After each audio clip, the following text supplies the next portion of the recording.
different subject, and that would be the banks. Are you angry at the big banks that were considered, quote unquote, too big to fail? Well, there's actually a movement afoot now to pull money out of those big banks and put it in smaller community banks. So we're joined by Erica Payne of the Agenda Project, who is leading the Move Your Money campaign, which has been getting a fair amount of attention. Erica, I guess before we talk about the merits of it or debate it at all, tell me about the progress it's making. Are people really doing this? They really are. There are 30,000 people on our Facebook page, and we hear just time and time again stories of people trying to take back the power that has been taken away from them in the 18 months since the financial crisis. And they're saying, I might not have a lot of money, but I'm going to take that money out of the 8 banks that helped to cause the crisis, and I'm going to move it somewhere where that didn't help cause the crisis.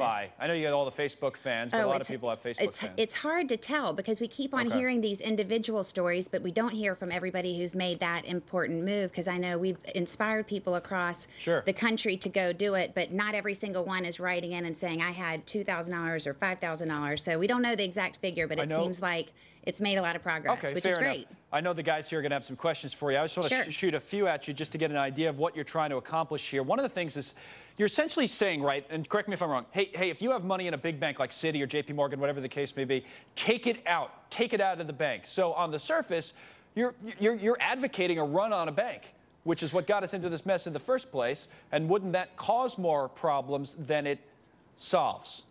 So it's a great question.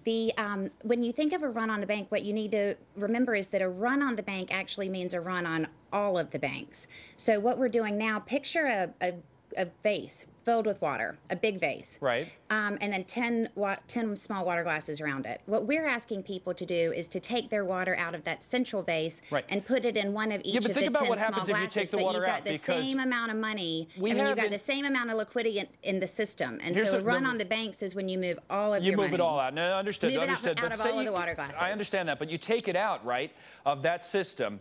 And it's a system that hasn't been, even no matter what your political view is, hasn't been quote-unquote fixed yet. In other words, there's no regulatory reform passed yet.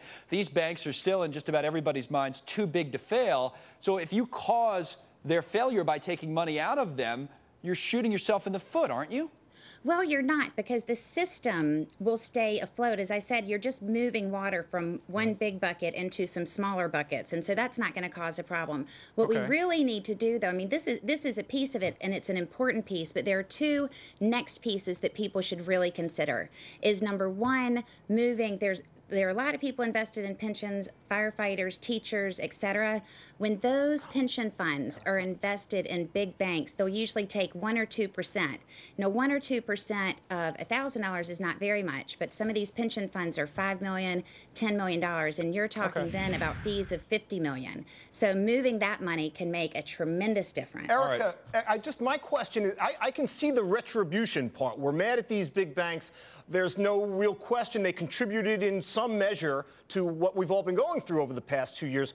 What's the benefit of me taking my money out of Bank of America or JP Morgan and putting into one of these smaller community banks? What am I going to gain by doing that? So what you personally will gain is a sense that you're not contributing to the problem. So the largest 8 banks in this country had 97% of the derivatives market. So basically all of the derivatives market.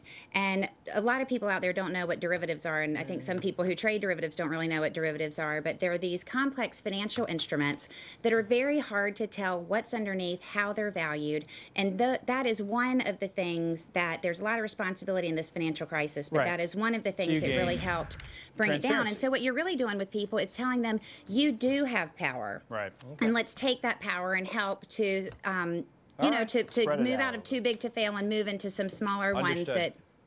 Let's, Erica, why don't you come back when, as the campaign continues and update us on the progress, especially when you get some numbers as to how, if people are actually responding to it or not. But Erica Payne, thank you very much for joining us. We appreciate it. Ron, what do you make of this? You haven't had a chance to weigh in because Dunstan and I don't let you get a word in edgewise. But would you ever think about doing something like this or no? You know what?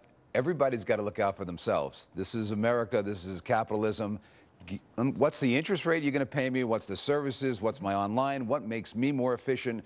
I'll go to any bank, anytime, anywhere that gives me what I need to be efficient, profitable, and save my time. I will say, Done. Yeah. That's in it. defense of that movement, if you interviewed some of the CEOs of these smaller banks, they had very good points 2 or 3 years ago. They didn't need to go to the government because they were dealing on the local level. Sure. They dealt to people they knew. They only made loans that they knew would get paid back to them. So in that sense, you could make an argument that they were safer. They played the game safer 2, 3, 4, 5 years ago than the big banks did that were dealing with all sorts of products and securities that they had no clue what was going to happen to them. So in that sense, maybe you could argue that it's a little bit safer to deal with your local neighborhood guy. I see that point. You could definitely see both sides of it, Yeah. and that's why I said come back and update us and see how it goes. It'll be interesting to see what effect it has.